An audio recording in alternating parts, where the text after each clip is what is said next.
Sumatera Utara hari ini kembali menjumpai Anda untuk edisi Kamis 5 Desember 2024 bersama saya Lukman Hakim Sitorus.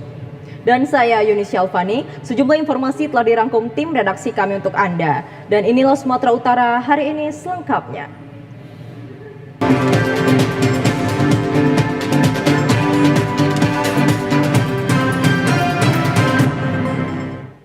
Pejabat Gubernur Sumatera Utara Afatoni telah mempersiapkan tim reaksi cepat penanggulangan bencana di Sumatera Utara. Afatoni menegaskan pemerintah Provinsi Sumatera Utara belum menetapkan status kebencanaan di provinsi. Dalam rangka menghadapi kondisi cuaca dengan intensitas hujan yang cukup tinggi serta potensi bencana, penjabat Gubernur Sumatera Utara Afatoni melalui pemerintah Provinsi Sumatera Utara telah menyiapkan tim reaksi cepat multisektor. Tim reaksi cepat ini bertugas merespon cepat penanganan darurat, respon cepat penanganan wabah malaria dan DBD, termasuk di Nias Selatan. Fatoni mengatakan saat ini beberapa daerah yang terdampak bencana sudah berangsur pulih. Ia juga menegaskan pemerintah Provinsi Sumatera Utara belum menetapkan status kebencanaan, disebabkan sebagian wilayah Sumut sudah mengalami perbaikan maupun pengurangan bencana, sehingga saat ini sedang dilakukan evaluasi terhadap itu. Dalam kesempatan yang sama, Sekretaris Utama BNPB Rustian mengatakan Sumut menjadi provinsi kelima terbanyak bencana dengan angka kejadian 258 kali dalam 10 tahun terakhir. Sementara pada peringkat pertama diduduki oleh Jawa Tengah dengan 1.392 kali kejadian.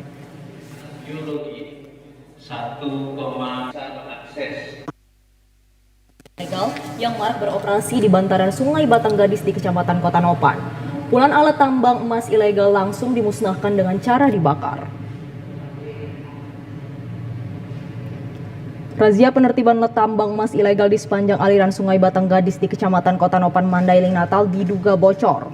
Tak satu pun aktivitas yang beroperasi saat petugas tiba di lokasi. Penertiban aktivitas tambang emas ini dipimpin langsung Kapolres Mandailing Natal AKBP Ari Sofandi Paloh, namun hanya menemukan sejumlah alat tambang dan para pekerja yang ditinggal. Alat penambangan emas ilegal yang ditemukan personil langsung dimusnahkan di lokasi dengan cara dibakar. Kegiatan tambang emas ilegal ini sudah menjadi sorotan setelah terjadinya polisi tembak polisi yang terjadi di Solok Selatan.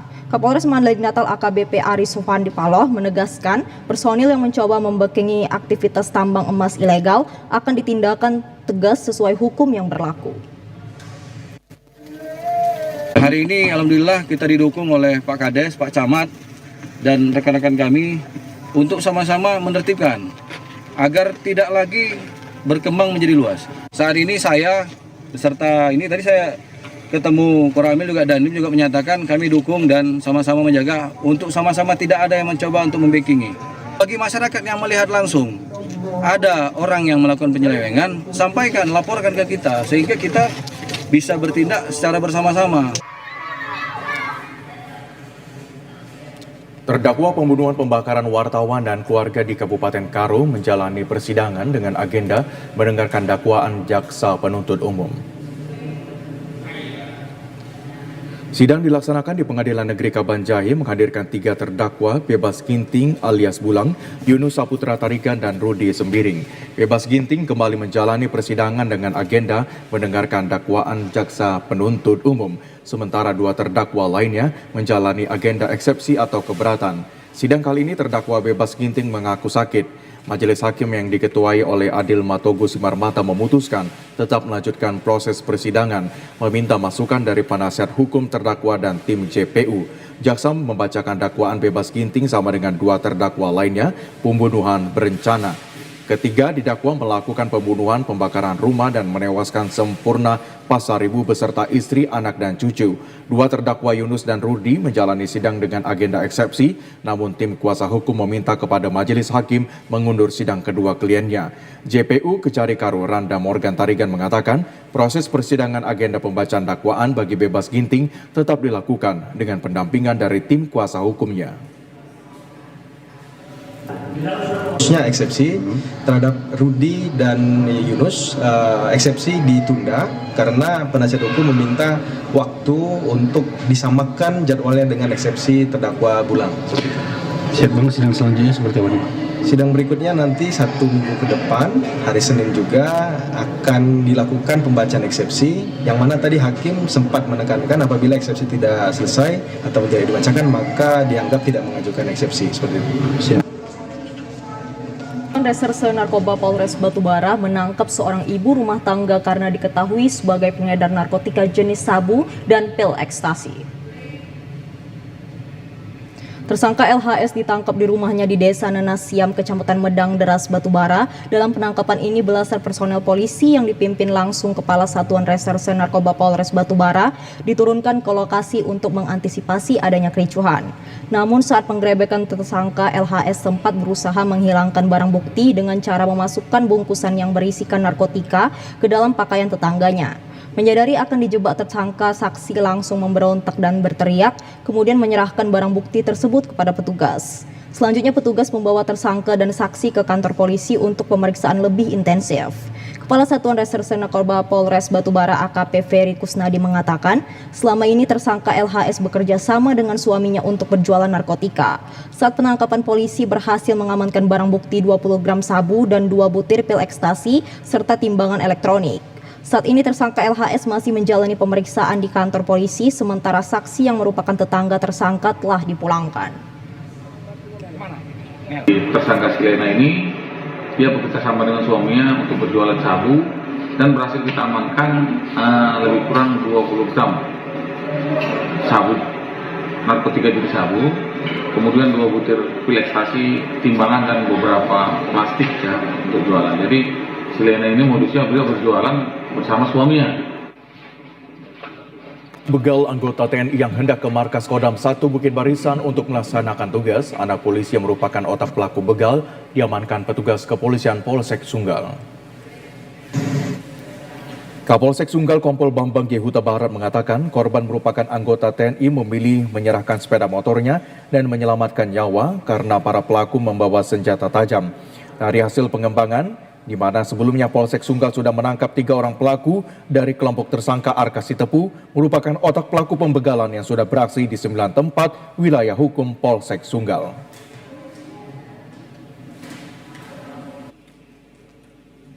Kodam, ya, korban dipepet oleh para pelaku yang terdiri dari beberapa kelompok unit sepeda motor dengan menendang korban hingga korban terjatuh.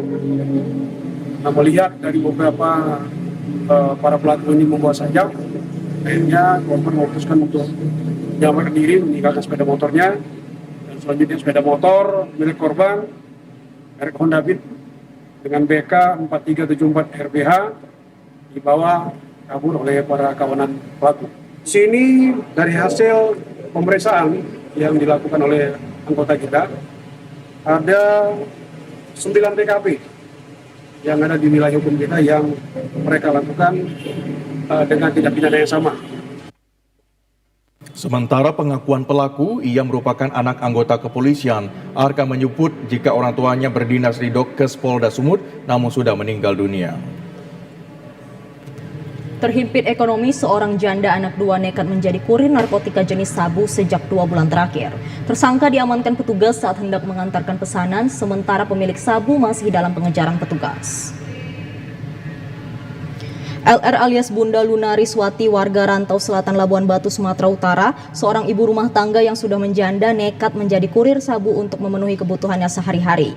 Bisnis haram tersebut dilakukan tersangka sejak 2 bulan terakhir. Kanit Idik 2 Satres Narkoba Polres Labuan Batu Ibtu Propensus Manik menyebutkan tersangka diamankan karena adanya laporan masyarakat yang resah. Dari tangan tersangka, pihaknya menyita 1 paket sabu dan alat komunikasi. Pada penyelidikan awal, tersangka mendapatkan upah dari setiap paketnya sebesar Rp20.000 dari seorang pria pemilik sabu yang kini masih dalam pengejaran petugas. Untuk proses hukum selanjutnya, kini tersangka mendekam di sel rutan Mapolres Labuan Batu dan dijerat Undang-Undang Nomor 35 Tahun 2009 tentang narkotika. Adanya informasi dari masyarakat. Nah, dari tersangka ini kita amankan barang bukti berupa 1 bungkus narkotika dan 1 unit handphone. Dalam perkara ini status tersangka sebagai kurir. Berapa lama? Kenapa? Tersangka sudah berapa lama melakukan ini? informasi yang kita dapat dia sudah lebih sekitar 2 bulan melakukan pekerjaan ini. Badan Narkotika Nasional Provinsi Sumatera Utara menggeledah rumah tersangka yang menyimpan narkoba jenis ganja.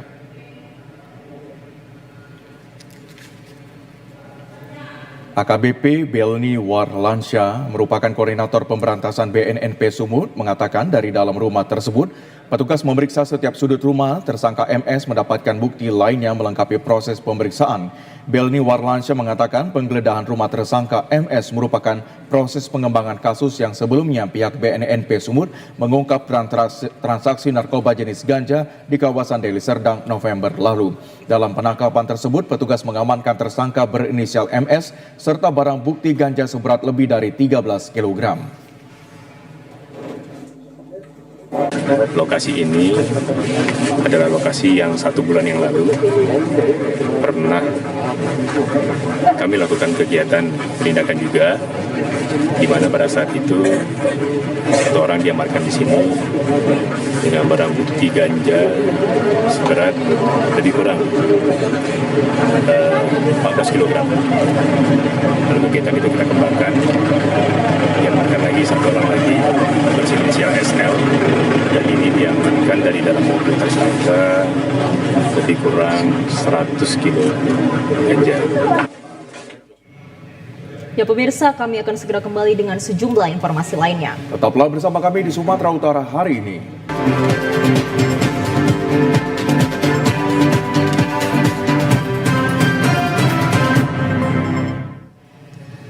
Ratusan kelompok remaja saling serang di kawasan kampus Jalan Setiabudi Medan pada Kamis dini hari. Suasana sempat mencekam, namun Polrestabes Medan bersama Polsek Sunggal berhasil membubarkan kelompok remaja tersebut.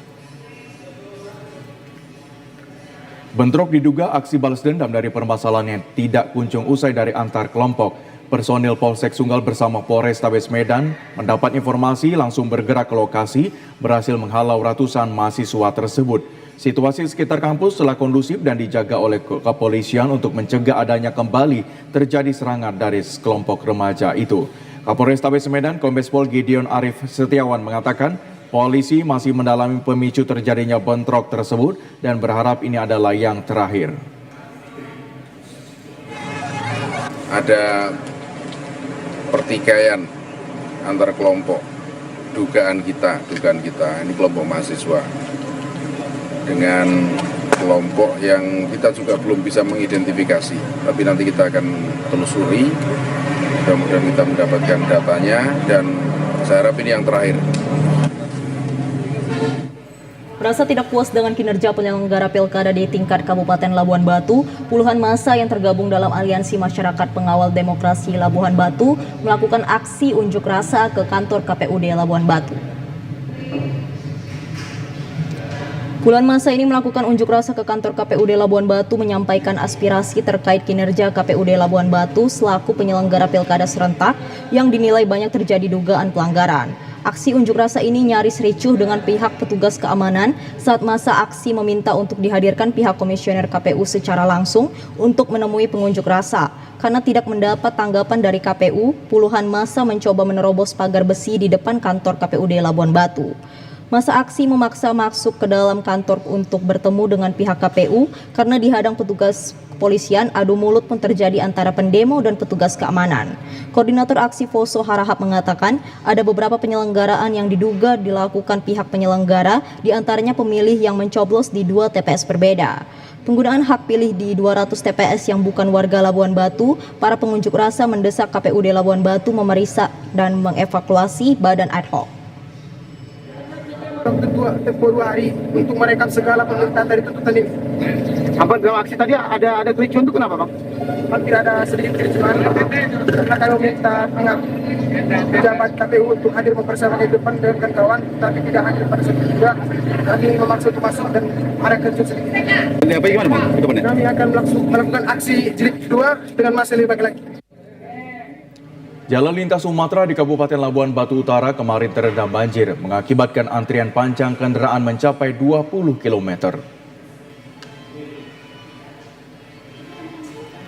Banjir merendam pemukiman dan jalan lintas Sumatera terjadi pukul 22 waktu Indonesia Barat dipicu tingginya curah hujan hulu Sungai Bandar Durian. Permukaan sungai terus naik hingga pukul 12 malam hingga pukul 3 dini hari. Jalan lintas Sumatera sepanjang 1 km terendam banjir. Salah seorang warga Bandar Durian, Salam Simatupang, menjelaskan banjir kiriman dipicu oleh derasnya curah hujan di hulu Sungai Bandar Durian membuat Sungai Bandar Durian meluap ke pemukiman warga. Banjir juga dipicu maraknya penggundulan hutan Bukit Barisan.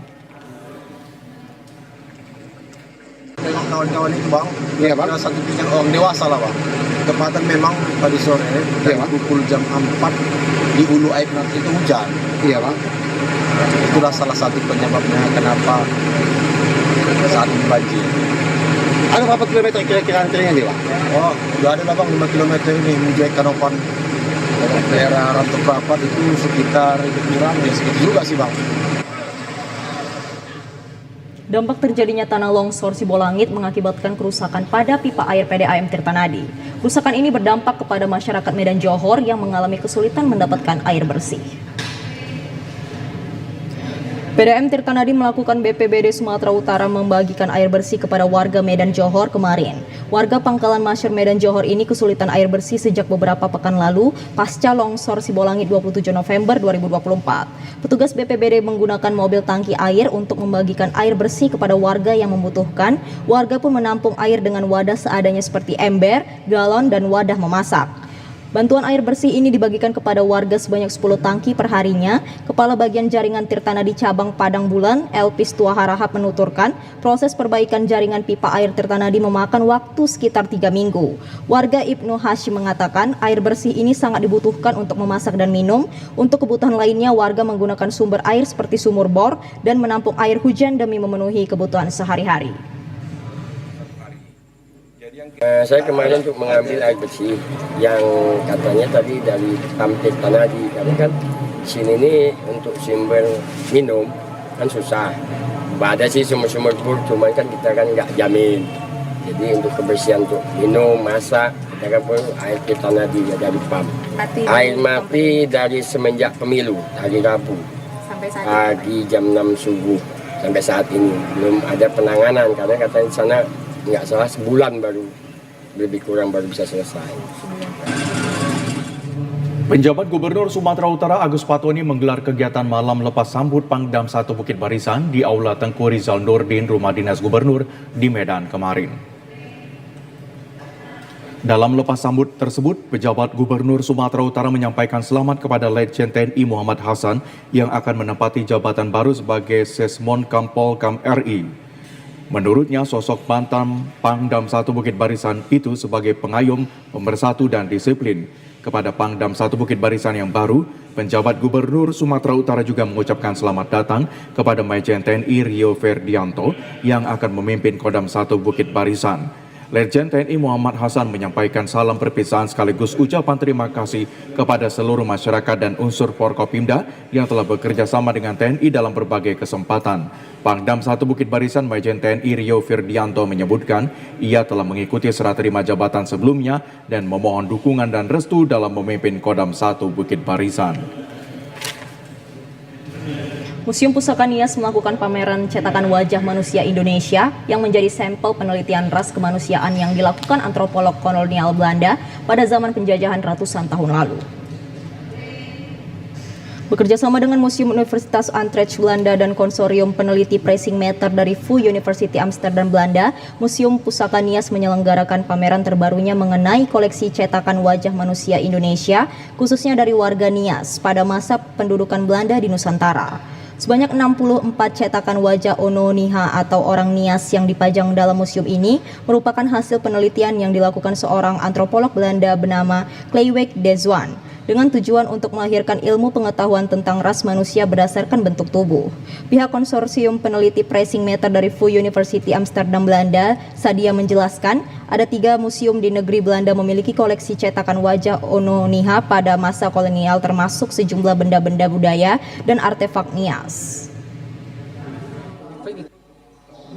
3 museum di Belanda yang punya koleksi seperti ini, Wereldmuseum dan juga Universitas Museum Utrecht dan Museum Vrolijk, itu museum anatomis. Tetapi apa yang kami ketemu, informasi yang baru itu tentang Clivert de Zwaan. Clivert de Zwaan itu seorang antropologi fisik, dan dia kebetulan menjadi bagian dari ekspedisi militer. Berarti dia masuk tentara untuk melakukan penelitian ilmu pengetahuan dengan tujuan untuk mencari bukti, untuk membuktikan ras kemanusiaan. Nah, Pihak Museum Nias juga didorong terus bekerja sama dengan museum di Belanda untuk mengembalikan sejumlah benda-benda budaya Nias yang berada di negara-negara Eropa. Sarana pendidikan di museum. Jadi bisa dilakukan pendidikan itu dengan medianya pameran. Apa yang mau disampaikan di situ pesannya. Nah, kalau ini mengenai cetakan wajah orang-orang Nias dulu, lebih 100 tahun yang lalu, apa yang mau diungkap di situ? Nah, itu kita sebenarnya mau mengangkat, kita mau mencari sejarah yang hilang. Daerah kabupaten kota di Provinsi Sumatera Utara melakukan pemungutan suara ulang atau PSU hari ini. Pemungutan suara ulang ini digelar oleh KPU Sumatera Utara berdasarkan rekomendasi Bawaslu Sumut terkait pelaksanaan pemungutan suara di beberapa TPS yang tidak sesuai dengan prosedur dan melanggar sejumlah aturan. Komisi Pemilihan Umum Sumatera Utara menggelar pemungutan suara ulang atau PSU di beberapa kabupaten kota di Sumut, diantaranya Kota Medan, Kabupaten Hambang Hasundutan, dan Kabupaten Nias Selatan. Adapun rincian tempat pemungutan suara di masing-masing daerah tersebut yakni Kota Medan sebanyak 6 TPS yang terdiri dari 5 kecamatan, Kabupaten Nias Selatan sebanyak 6 TPS di 3 kecamatan, dan Kabupaten Humbang Hasundutan sebanyak 1 TPS. Komisioner KPU Sumut Raja Ahab Damanik mengatakan sebanyak 13 TPS tersebut akan melakukan pemungutan suara ulang dengan ketentuan yang sama yakni dimulai pukul 7 hingga pukul 13 siang. Pemungutan suara ulang ini digelar menyusul adanya rekomendasi Bawaslu Sumut yang menemukan sejumlah pelanggaran aturan seperti pemilih yang menggunakan hak pilih tak sesuai persyaratan hingga pemilih yang menggunakan hak pilihnya lebih dari 1 kali. Kegiatan PSU itu akan diselenggarakan di 3 kabupaten kota yang terdapat di Kota Medan itu sebanyak 6 TPS yang terdiri dari 5 kecamatan. Kemudian 1 TPS itu berada di Kabupaten Humbang Hasundutan, di Nagori Janji. Kemudian 6 TPS itu berada di Nias Selatan, terdapat di 3 kecamatan. Pasangan calon gubernur Sumatera Utara Edi Rahmayadi dan Hasan memperoleh suara dominan pada hasil rapat pleno rekapitulasi penghitungan perolehan suara pemilihan gubernur dan wakil gubernur Sumatera Utara KPU Kota Binjai.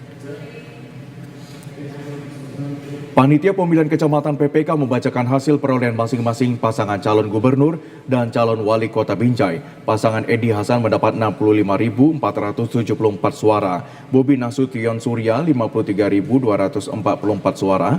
Edi Hasan unggul di 3 kecamatan, sedangkan Bobi Surya unggul di 2 kecamatan. Komisioner KPU Kota Binjai Ari Nurwanto mengatakan kegiatan pemungutan suara berjalan lancar dan tertib. Pembacaan hasil rekapitulasi penghitungan suara perkelurahan di setiap kecamatan dimulai dengan pemilihan gubernur dan wakil gubernur Sumatera Utara, dilanjutkan dengan pemilihan wali kota. Hasil rekapitulasi perolehan suara akan disampaikan KPU Kota Binjai ke KPU Provinsi sebelum ditetapkan.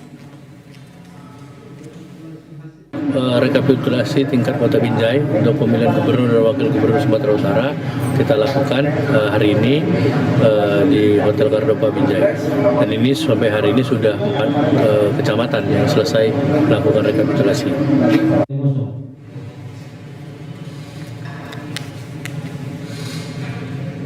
Komisi Pemilihan Umum Kota Medan melakukan rekapitulasi hasil perhitungan suara pada Pilkada 2024. Proses perhitungan suara dihadiri Forkopimda Kota Medan. Dalam perhitungan ini, KPU Kota Medan melakukan hasil rekapitulasi suara pada pemilihan Wali Kota Medan dan Gubernur Sumatera Utara. Ketua KPU Kota Medan Mutia Atikah mengatakan jadwal hasil rekapitulasi suara berlangsung mulai tanggal 4 hingga 6 Desember 2024. Untuk hari pertama dilakukan rekapitulasi suara di 3 kecamatan, yakni Kecamatan Medan Barat, Petisah, dan Kecamatan Maimun. Diharapkan hasil perhitungan suara dapat ditentukan tanggal 6 Desember. Pada prinsipnya 21 kecamatan sudah siap, hanya saja memang ada yang sedikit terpending akibat besok ada pelaksanaan PSU di 6 kecamatan. Kalau dijadwalkan untuk Pilgub harus diserahkan lagi ke provinsi, tapi kalau Pilwalkot cukup di tingkatan KPU Kota Medan. Kalau memang jadwalnya tidak ada kendala apa-apa, bisa sesuai dengan jadwal, maka dilakukan penetapan. Komisi Pemilihan Umum Daerah KPUD Labuan Batu melaksanakan rapat pleno penghitungan suara pemilihan gubernur dan wakil gubernur serta bupati dan wakil bupati pada Pilkada serentak 2024. Puluhan personil disiagakan untuk mengawal perolehan hasil rekapitulasi yang dibacakan Panitia Pemilihan Kecamatan PPK dalam rapat pleno yang dipimpin oleh Komisioner KPU beserta para saksi. Masing-masing pasangan calon disaksikan langsung oleh Bawaslu Labuan Batu. Ketua KPUD Labuan Batu Zafar Sidik Pohan mengatakan selama tahapan pilkada berlangsung berjalan aman dan lancar. Ia berharap kondusivitas Kamtibmas akan terus terjaga hingga penetapan bupati dan wakil bupati terpilih nantinya. Ya, bahwa dapat disampaikan rekapitulasi perolehan suara gubernur dan wakil gubernur bupati itu terlaksana di Kabupaten Labuan Batu. Setelah kita sudah menyelesaikan tahapan itu, per hari ini sudah disiapkan. Sampai besok tidak ada kendala, alhamdulillah Labuan Batu insya Allah ya dapat melaksanakan pilkada aman, kondusif dan lancar. Kalau terjadi Hasil perolehan rekapitulasi suara dibacakan PPK di 9 kecamatan. Pasangan Edi Surya unggul atas pasangan Edi Hasan dalam pemilihan gubernur dan wakil gubernur Sumatera Utara. Sementara untuk Bupati Labuan Batu, pasangannya Maya Jamri unggul atas 2 pasangan lainnya yakni Henry Elia Rosa dan Faisal Raja. Tingkat partisipasi pemilih masyarakat dalam Pilkada 2024 di Kabupaten Karo sebesar 74,58% pada pemilihan Bupati Karo dan 74,71% pada pemilihan Gubernur Sumatera Utara. Komisi Pemilihan Umum Daerah Kabupaten Karo telah menyelesaikan proses perhitungan suara dan rekapitulasi perolehan suara baik di tingkat kecamatan hingga ke tingkat kabupaten. Dari data pemilih dapat disimpulkan partisipasi masyarakat pada Pilkada tahun 2024 di Kabupaten Karo cukup tinggi dengan DPT sebanyak 299.600, pada pemilihan Bupati Wakil Bupati Karo sejumlah pemilih sebanyak 223.454. Maka tingkat partisipasi pemilih masyarakat mencapai 74,58%. Partisipasi ini meningkat dari sebelumnya Pilkada tahun 2019 di Kabupaten Karo, yaitu 69%. Sedangkan partisipasi masyarakat pada pemilihan Gubernur Wakil Gubernur Sumatera Utara sebesar 74,71% dengan jumlah pemilih sebanyak 223.840.000. Komisioner KPUD Kabupaten Karo Divisi Teknis Penyelenggaraan Hendral Yasinulingga mengungkapkan tingkat partisipasi pemilihan bupati dan gubernur berbeda karena adanya pemilihan pindahan. Kesuksesan pilkada ini setiap tahapannya berkat dukungan dan peran pihak yang terkait serta seluruh elemen masyarakat, dan partisipasi masyarakat meningkat juga dari pemilihan pemula. Tentu kita dari Kabupaten Karo merasa puas juga ya, senang ya, karena ada peningkatan, ada peningkatan partisipasi pemilih. Tetapi kami percaya dan yakin ini bukan saja prestasi daripada KPU Kabupaten Karo, tetapi bagaimana memang kita KPU Kabupaten Karo bersinergi ya untuk semua stakeholder ya, baik dari pemerintahan, pihak keamanan, dan tentunya ke masyarakat. Melalui program-program sosialisasi kita ajak mereka ya untuk ikut berpartisipasi dalam proses verifikasi. Komisi Pemilihan Umum Kabupaten Toba menggelar rapat pleno terbuka rekapitulasi hasil pemungutan dan penghitungan suara dalam pemilihan gubernur dan wakil gubernur, bupati dan wakil bupati Kabupaten Toba tahun 2024 di Balege Kabupaten Toba kemarin. Rapat pleno penghitungan suara akan membacakan hasil putung suara dari 16 panitia pemilihan kecamatan se-Kabupaten Toba untuk didengar disaksikan masing-masing saksi paslon gubernur, wakil gubernur, dan bupati wakil bupati. Semua data yang dibacakan para saksi akan menyesuaikan data yang mereka miliki bersumber dari saksi masing-masing paslon di TPS saat pilkada serentak digelar. Sebelumnya, PPK di 16 kecamatan Kabupaten Toba telah melakukan rekapitulasi hasil putung suara dari 449 TPS di 244 desa kelurahan Kabupaten Toba. Hari pertama rapat pleno terbuka rekapitulasi hasil pemungutan dan penghitungan suara ini baru dapat menyelesaikan untuk 10 kecamatan dan akan dilanjutkan untuk 6 kecamatan lagi. Untuk hari ini memang kita sudah jadwalkan kepada 8 kecamatan ya. Tadi memang ada permintaan saksi agar menambahkan lagi 2 kecamatan dengan alasan agar besok saat lanjutan rekapitulasi tidak terlalu lama juga, itu alasan mereka. Dalam proses penandatanganan mungkin penggandaan di hasil kabupaten besok itu tidak terlalu malam. Itu penjelasan mereka. Dan tadi sudah kita lakukan terhadap 10 kecamatan tersebut. Dalam pelaksanaannya memang hasil rekapitulasi terhadap penyampaian yang disampaikan oleh saksi tidak ada keberatan memang terkait hasil. Yang dipersoalkan mereka hanya kepada penjelasan saja terkait dengan bagaimana terkait pemberitahuan yang tidak terdiskusi, dan bagaimana penjelasan terkait daftar pemilih tambahan dan juga DPTB atau pemilihan, itu beberapa pertanyaan yang muncul. Rapat pleno terbuka rekapitulasi hasil pemungutan dan perhitungan suara Pilkada serentak tahun 2024 di Kabupaten Toba yang dilaksanakan selama 2 hari di Balige, Kabupaten Toba yang berakhir pada Rabu kemarin.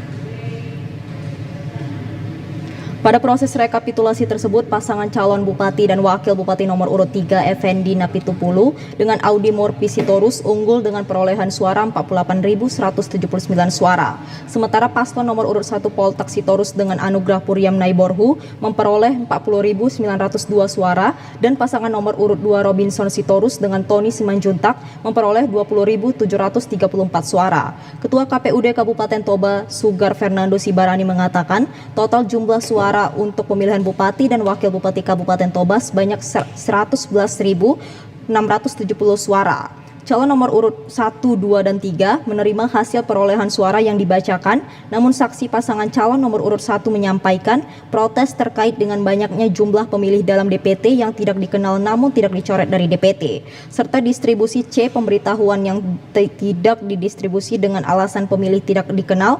Sugar menyatakan setelah hari ini menetapkan dan mengesahkan perolehan hasil pada pemilihan gubernur dan wakil gubernur tingkat Kabupaten Toba dan pemilihan bupati dan wakil bupati Kabupaten Toba tahun 2024, selanjutnya KPUD Kabupaten Toba akan menunggu putusan MK terkait hasil Pilkada tahun 2024 untuk selanjutnya menetapkan pasangan calon pemenang. Dalam hasil mereka menerima hanya proses yang mereka keberatan, hanya beberapa proses tahapan sebelumnya seperti daftar pemilih. Apakah partisipasi pemilih? Kita belum menghitung, tapi dari perkiraan kami itu sekitar 73,71%. Itu yang kami hitung kemarin sebelum kita lakukan proses rekap ini. Namun karena tidak ada perubahan, kemungkinan itu yang menjadi partisipasi kita. Sejumlah KPU di berbagai wilayah hingga hari ini masih menggelar rekapitulasi surat suara Pilkada Gubernur, Wali Kota, dan Bupati yang pelaksanaannya dilakukan serentak di seluruh Indonesia pada tahun 2024. Rekapitulasi yang dilaksanakan KPU tingkat kabupaten terdapat 1 kecamatan yang salah penempatan dan langsung dilakukan revisi diawasi oleh Bawaslu setelah dilakukan pembacaan hasil perolehan suara oleh PPK. Maka seluruh saksi diberikan kesempatan untuk pencermatan sebelum dilakukan pencermatan. Ketua KPU Labusel Adnan Rashid menyampaikan setelah dilakukan rekapitulasi, hasilnya akan dibuat berbentuk dokumen C hasil kabupaten yang akan disampaikan kepada saksi dan Bawaslu Labuan Batu Selatan. Kemudian D hasil akan dibacakan di tingkat provinsi. Hari ini kita melaksanakan rapat pleno terbuka untuk perolehan suara di tingkat kabupaten pada pemilihan gubernur dan wakil gubernur dan pemilihan bupati dan wakil bupati Kabupaten Bandung Selatan tahun 2024. Setelahnya nanti kita hasil dari rekap ini kita akan mengeluarkan dokumen yang disebut dengan hasil kabupaten. Tentu ini kami sampaikan kepada saksi dan Bawaslu Kabupaten Labuan Batu Selatan. Setelahnya nanti untuk hasil untuk pemilihan gubernur kami sampaikan dan kami bacakan di tingkat gubernur. Ketua Bawaslu Labusel Pendi mengatakan pihaknya akan membuat catatan khusus terkait perbaikan yang dilakukan di kabupaten. Dari Bawaslu telah mengikuti seluruh proses ini dan berdasarkan itu kami membuat beberapa catatan kejadian khusus terkait dia penyelenggaraan hari ini. Yang pertama itu kami melihat adanya salah satu catatan khusus kita yang sama-sama kita perbaiki tadi di sini, adanya salah penempatan yang dilakukan oleh salah satu PPK Kecamatan kita. Ini merupakan menjadi bagian catatan kejadian khusus kami untuk dituangkan di dalam formulir model D kejadian khusus atau keberatan. Ini merupakan salah satu tanggapan kami terkait pelaksanaan rekapitulasi dari sumber Bawaslu. Kalau untuk laporan terkait dia penyelenggaraan, kami sudah menerima hampir 20-an lebih laporan sampai dia dengan tadi pagi. Masih ada masuk 2 laporan terkait dia kegiatan pasca pelaksanaan 27 November 2020. Ya pemirsa, kami akan segera kembali dengan sejumlah informasi lainnya. Tetaplah bersama kami di Sumatera Utara hari ini.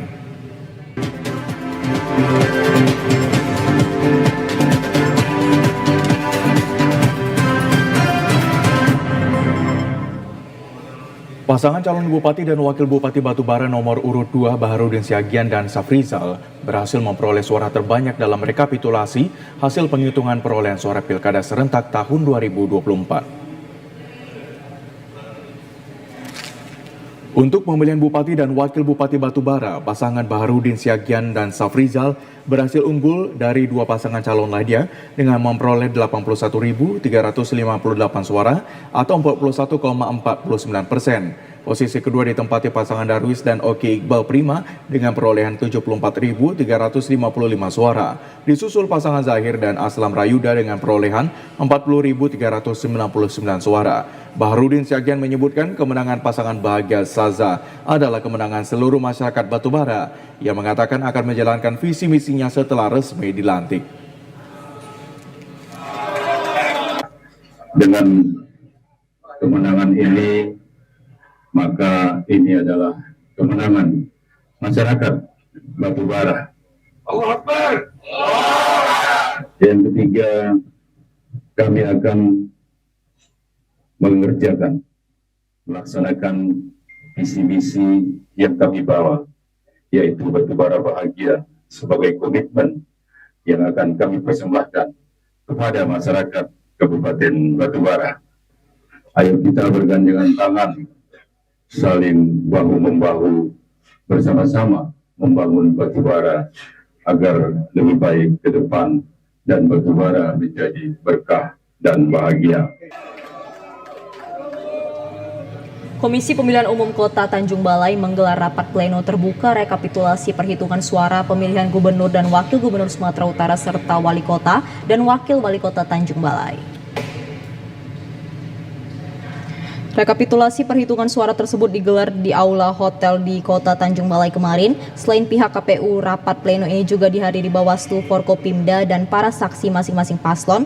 Hasil perhitungan suara di PPK pasangan calon gubernur nomor urut 02 unggul dengan perolehan 45.702 suara. Paslon wali kota Tanjung Balai paslon nomor urut 01 unggul dengan perolehan 30.255 suara. Ketua KPU Tanjung Balai Fitra Ramadan Panjaitan mengatakan, meski KPU telah menetapkan hasil suara paslon dari rekapitulasi suara, namun pihaknya masih menunggu pasca putusan ini ada atau tidaknya gugatan ke Mahkamah Konstitusi dari paslon lainnya. Pelantikan paslon yang memperoleh suara terbanyak akan dilakukan Februari 2025 mendatang. Dan hasil rekapitulasi hari ini menempatkan pasangan nomor urut 1 sebagai perolehan suara terbanyak, lalu pasangan nomor urut 2 untuk nomor 2 dan pasangan nomor urut 3 jadi suara terbanyak tingkat 3. Namun kita sudah menetapkan, hanya saja proses 3 hari ke depan menunggu apakah pasca putusan ini ada pasangan calon yang melakukan atau laporan gugatan ke Mahkamah Konstitusi terhadap hasil yang kita laksanakan hari ini. Selanjutnya kembali ke tingkatan KPUD Labura tetapkan hasil perolehan suara pasangan calon Bupati dan Wakil Bupati Labuan Batu Utara pada Pilkada 2024. Penetapan yang dilakukan dalam rapat pleno terbuka rekapitulasi hasil penghitungan suara berlangsung di Aula Kantor KPUD Jalan Lintas Wonosari, Londut, Kota Ayakanopan. Melalui rapat pleno terbuka rekapitulasi hasil penghitungan perolehan suara tingkat kabupaten dan pada pemilihan gubernur, wakil gubernur Sumatera Utara, serta Bupati dan Wakil Bupati Labuan Batu Utara 2024 selama 2 hari, KPUD Labura mengumumkan perolehan suara gubernur dan wakil gubernur nomor urut 1 dan 2 di tingkat kabupaten dengan persentase partisipasi pemilih mencapai 67,3%. KPUD Labura menetapkan bahwa pada Pilkada Bupati dan Wakil Bupati Labura nomor urut 2 melawan kotak kosong, pemenang Pilkada tahun 2024 dengan perolehan suara terbanyak adalah nomor urut 2 pasangan Dr. Hedrianto Sitorus dan Dr. Samsul Tanjung. Koordinator Divisi Teknis KPUD Labura, James Ambrita mengatakan, dalam kontestan Pilkada 2024 pemilihan Bupati dan Wakil Bupati Labura, KPUD memiliki 2 kontestan yaitu nomor urut 1 kotak kosong, sedangkan nomor urut 2 Dr. Hedrianto Sitorus dan Dr. Samsul Tanjung sebagai incumbent. Ya, untuk rekapitulasi penghitungan perolehan suara itu nomor urut 1 kan kolom kosong memperoleh suara sejumlah 21.148 suara. Untuk pasangan nomor urut 2 yaitu Dr. Hedrianto Sitorus STMM dan Dr. Haji Samsul Tanjung STMH memperoleh suara sejumlah 155.800 suara. Komisi Pemilihan Umum Kabupaten Tapanuli Tengah menggelar rapat pleno perhitungan hasil rekapitulasi Pilkada serentak tahun 2024 di Gedung Olahraga Tapanuli Tengah.